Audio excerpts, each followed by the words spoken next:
പരിപാലകർ എങ്ങനെയായിരിക്കണമെന്നത് ഖുർആനിൽ അല്ലാഹു എടുത്തു പറയുന്നുണ്ട്. വിശാലമായ നിലയിൽ കൃത്യമായ നിബന്ധനകൾ പരിപാലകരുടെ മുമ്പിൽ അല്ലാഹു വെച്ചിരിക്കുന്നത് സമൂഹത്തിന്റെ മാതൃകകളാണ് ഇവരെന്നതുകൊണ്ടാണ്.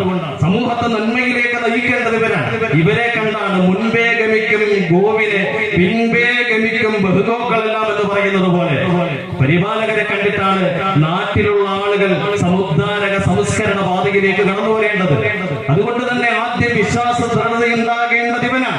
അള്ളാഹുവിനെ പറ്റിയുള്ള വിശ്വാസം, താനേറ്റിരിക്കുന്ന ഉത്തരവാദിത്വത്തിന്റെ വലിപ്പത്തെ പറ്റിയുള്ള ബോധ്യം, ഈ ഉത്തരവാദിത്വ നിർവഹണത്തെ പറ്റി വീഴ്ച വരുത്തിയാൽ നാളെ ആഖിറത്തിൽ റബ്ബിന്റെ മുമ്പിൽ ചെല്ലുമ്പോൾ കൃത്യമായ ചോദ്യം അള്ളാഹുവിന്റെ ഭാഗത്തു നിന്നും ഉണ്ടാകുമെന്നുള്ള തോന്നലും ബോധ്യവും ഉറപ്പും ആദ്യം അവരുണ്ടാകണം.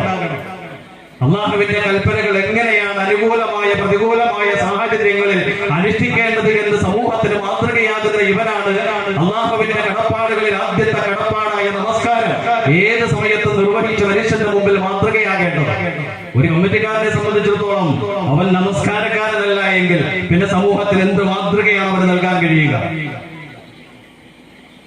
സമൂഹത്തിൽ അവനേക്കാൾ ദുഷിച്ചവൻ പിന്നെ വേറെ ആരുമില്ല. അള്ളാഹുവിന്റെ കൽപ്പനകളെ അനുസരിക്കാത്ത ഒരു മനുഷ്യൻ. അള്ളാഹു നിർബന്ധമാക്കിയ ആരാധനാകർമ്മങ്ങളിൽ ഏറ്റവും ശ്രേഷ്ഠമായതാണല്ലോ, നിർബന്ധമായതാണല്ലോ നമസ്കാരം.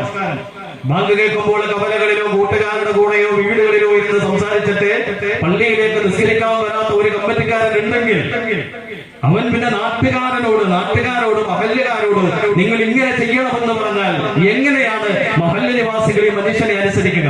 അള്ളാഹുവിന്റെ വാക്കുകൾക്ക് ചെവി കൊടുക്കാത്ത ധിക്കരിക്കുന്ന ഒരു മനുഷ്യനെ മഹല്ല് നിവാസികൾ അനുസരിക്കില്ല.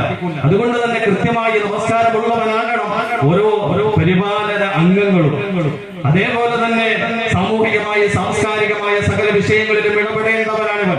നാട്ടിലുള്ള അശരണരെ, നാട്ടിലുള്ള പാവപ്പെട്ടവരെ, രോഗികളെ, അഗതികളെ, അനാഥരെയൊക്കെ സംരക്ഷിക്കേണ്ട ബാധ്യത അവർക്ക് അവരുടെ അവകാശങ്ങളും സംരക്ഷണങ്ങളും ലഭിക്കുന്നതിന് വേണ്ടിയിട്ട് ആവശ്യമായ വസ്തുവകകൾ എത്തിച്ചു കൊടുക്കുന്നതിന് മറ്റുള്ളവരെ പ്രേരിപ്പിക്കേണ്ട ചുമതലയും ഇവര് തന്നെയാണ്. അതുകൊണ്ട് തന്നെ ഉദാര മനസ്ഥിതിയുള്ളവനാണ് ഇവൻ.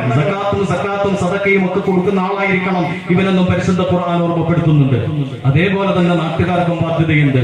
പരിശുദ്ധ ഖുർആനിൽ അല്ലാഹു ഓർമ്മപ്പെടുത്തുന്നുണ്ട്, യാ അയ്യുഹല്ലദീന ആമനു വതീഉല്ലാഹ വതീഉർ റസൂല വഉലിൽ അംരി മിൻകും വതആവനു അലൽ ബിർരി വത്തഖ്വ വലാ തആവനു അലൽ ഇസ്മി വൽ ഉദ്വാൻ.